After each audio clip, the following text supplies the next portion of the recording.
The NDP tore up his agreement with Liberals. This is the Great White North Report. Hey, welcome back to the channel. Well, I was wrong on this one. I didn't think Jughead had the balls to do it. But he's ending his agreement with the Liberals. The supply and confidence agreement that was supposed to run until June 2025 is now no longer a thing, according to the NDP. They had their little retreat today, and I guess they came to an agreement that they got to do something, or they're going to go down with a sinking ship. So the deal that ensured Liberal minority government survival was the first such agreement at the federal level, and it held the government hostage to whatever those two decided they wanted. Two minority parties that thought they knew what was best for Canada. Yep. High inflation, high taxes, high housing costs, high crime rates. That's what we got under these two clowns. So after his meeting with the rest of his party, his caucus, they are terminating the supply and confidence agreement. The party made the announcement and a video posted to social media Wednesday afternoon. So that was just recently. And they said Trudeau has proven again and again he will always cave to corporate greed. The Liberals have let people down. They don't deserve another chance from Canadians. This is after the Liberal government forced railroad workers back to work and set arbitration down. Now, the thing with railroads is that they are key to the economy. Any disruption in the transportation hubs that the railways provide does have a lot of effect. But at the same time, they have the right to strike just like anyone else. I guess that was the red line that the NDP, who's supposed to champion the workers but really hasn't done that much of that lately. Because I'm a worker and Singh has done anything to my benefit, him or the NDP, other than raise my taxes. So Jughead's going after Poilievre and the Conservatives, who will cut from workers, from retirees, from young people, from patients, from families. He will cut in order to give to big corporations and wealthy CEOs. It's kind of a joke considering that his brother, that's Jughead's brother or brother-in-law, works for one of the competitors for Loblaws. Singh's always going after these corporations, not realizing that if you tax the corporations, they're just going to raise their prices, or they're going to leave.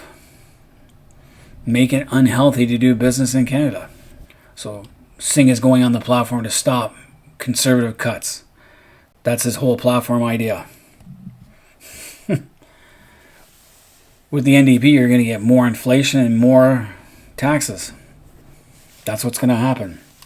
So they're worried about the Conservatives, even though if they stayed with the Liberals for another year, for the rest of the year, to 2025, they would be in the driver's seat still. They just threw off that advantage, but at the same time, it was also an anchor weighing them down. They were they're tied too close to the Liberals, and they'll have to face that record. Now, they said that the end of the agreement had been in the works for the past 2 weeks, the rail strike. And when notified, Trudeau said that his government is more focused on tackling affordability crisis and climate change. Climate change is something governments cannot affect, really. And the affordability crisis is one that he created in the first place. So he's going to focus on that and all that others focus on politics.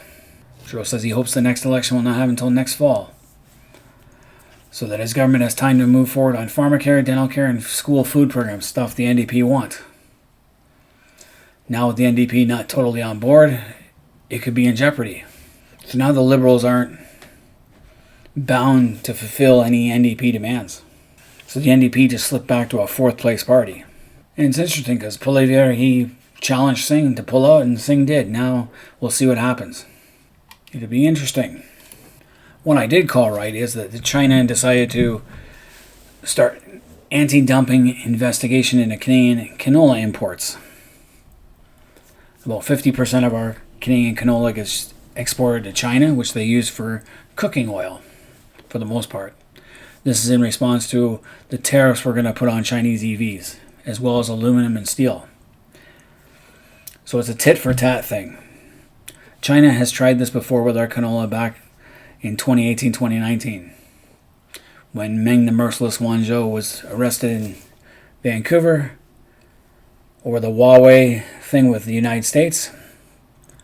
And one of the things they did, besides getting Spavor and Kovrig, was putting a ban on Canadian canola. In this case, I would say subsidize our canola farmers and help them find new markets for their crops. Because what's China going to do with no canola? What they're going to go back to using more gutter oil. A lot of street food vendors and little restaurants, as well as some big restaurants you probably don't want to know about, they will recycle oil that they recover from the gutter. Process of pulling waste oil from sewers, grease traps, and waste from slaughterhouses, reprocessing it, and then selling it as cooking oil. You can find lots of examples of this on YouTube. It is not a joke. So let them go back to doing more of this. Because China uses more cooking oil than the entire EU, United States, and Canada combined. So putting a ban on Canadian canola is not a good thing for China. Just means they're going to be using more of this slop from the gutter. Ends up in a processing plant, is processed with other animal fat through filtration or boiling. Ooh, that's gross. Think about that next time you want to eat in China. Hopefully it doesn't happen here. Another thing that happened, that a Chinese spy was in the Hochul and Cuomo administrations. So this is in New York State. Governor Hochul and Governor Cuomo, not Fredo, the other Cuomo, they had a Chinese spy in their staff. She was arrested 6 weeks after the FBI raided her home. She received gifts of $3.6 million home in the U.S., a $1.9 million vacation home in Hawaii, a Ferrari, Range Rover, event tickets, travel benefits, even specially delivered Nanjing-style salted ducks from the CCP, just to be a staffer and spy on the New York governor, to further the interests of the Chinese government and the CCP. $1.5 million bond. I don't know, I put her in jail. The last Chinese spy that got caught in the Philippines, she hopped on a boat and took off for Indonesia. Son's job was to alter press releases that referred to Taiwan as a country, stop the Cuomo administration from acknowledging a PPE donation from Taiwan, block meetings and phone calls from Taiwanese officials and New York political administrations, donation of 1,000 ventilators and other PPE to the Cuomo administration, a donation which Cuomo was made sure to credit Chinese officials for. Speeches didn't address the detention of China's Muslim minority. And she even let Chinese officials listen in on online government meetings. So this must have been happening for the last 5-6 years. Interesting.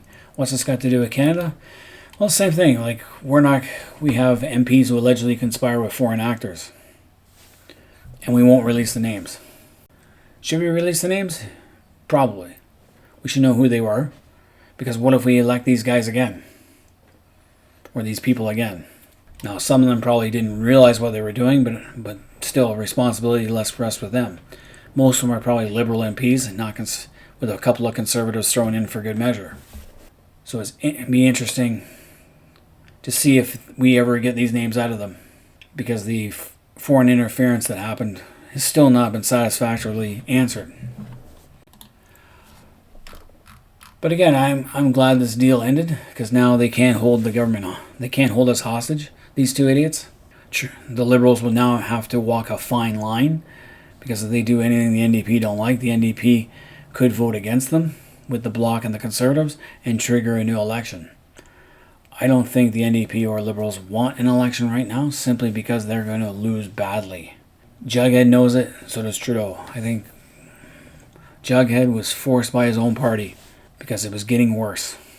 The by-elections that are coming up, there's like 4 of them coming up in the next month, will be very much a bellwether test to see if the NDP can hold on to the seats they have, and if they can gain new seats, or the Conservatives will sweep all of it. Trudeau might not survive losing any more seats. We'll see. Hey, Canadians out there, let me know if you guys think that this is a good thing that the NDP are ending their agreement. And should we also release the names of the MPs involved in the foreign interference scandal? Leave comments in the comment section. Until next time, this has been the Great White North Report.